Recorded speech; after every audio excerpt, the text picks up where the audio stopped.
And congratulations on Burrow. It's a fantastic short.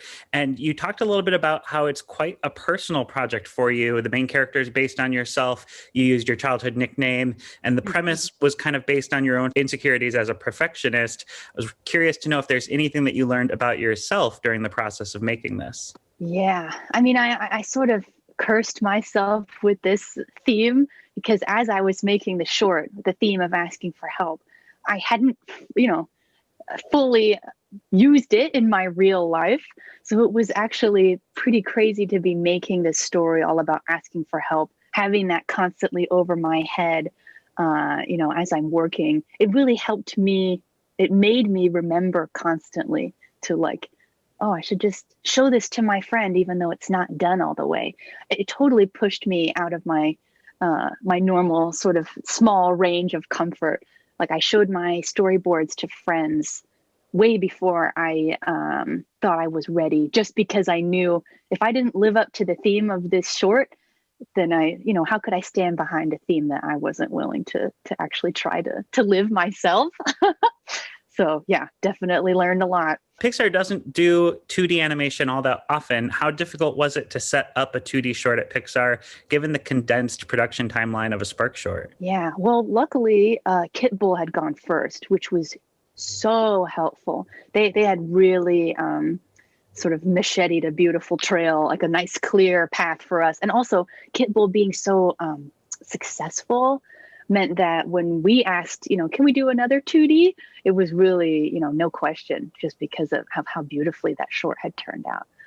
So they did a lot of the work for us. They set up TV Paint as being the program, and I was like, great, that's the program that I know too.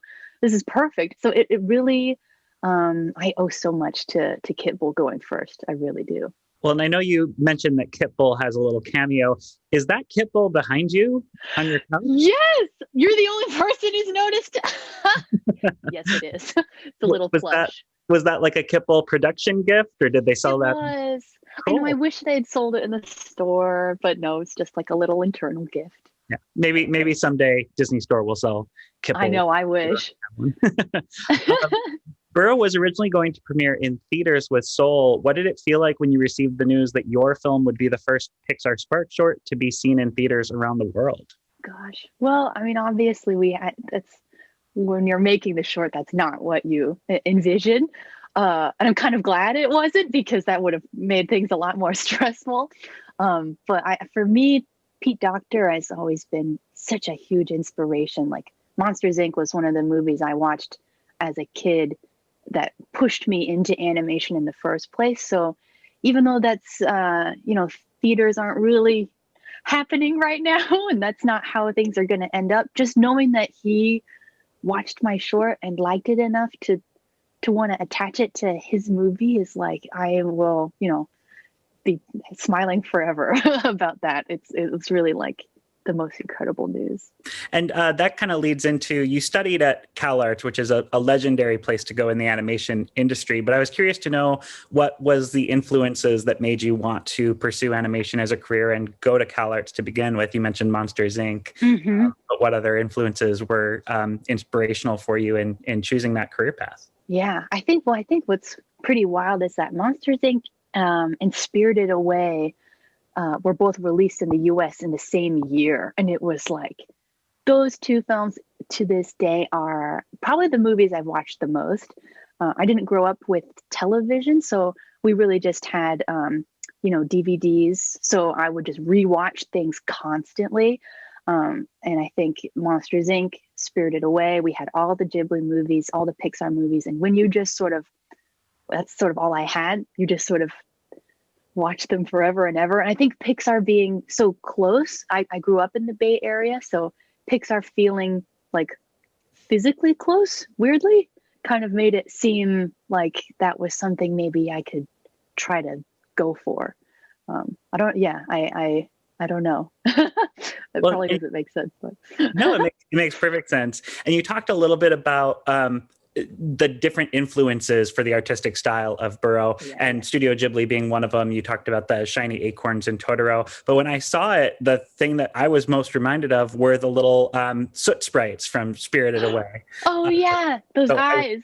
Yeah, I was instantly taken back to that. And then obviously Pixar had a role in bringing a lot of the Ghibli films to the US. Was Pixar where you always had your sights on ending up? Yes, it actually was. I think, yeah, growing up, those were the movies that I felt, I'd go into the theater knowing that when I come out again, I will probably, my life will probably have changed in some way. Like it was just these. I remember uh, lining up to see Toy Story 3 in high school at midnight, and then crying so hard, holding my best friend's hand. Like these are just. It felt like if I want to be somewhere making the best work, this is where I want to be. For my last question, you showed off a piece of fan art for Burrow that was made by the daughter of a colleague at Pixar. But I think a lot of people are going to love this short and want to make their own Burrow fan art. So how can they get those back to you when they inevitably make them? Oh gosh, I don't know. I mean, everyone can. Luckily, social media makes that pretty easy. People can always, tweet or Instagram DM. I mean, I hope to see a lot of. I mean, especially kids' drawings. Those are always so amazing. Yeah, I hope people show me their children's drawings of the short. Thank you so much. Congratulations again on Burrow, and everyone can check it out on December 25th on Disney Plus. Oh, thank you. Yeah. Take care. You too. Bye.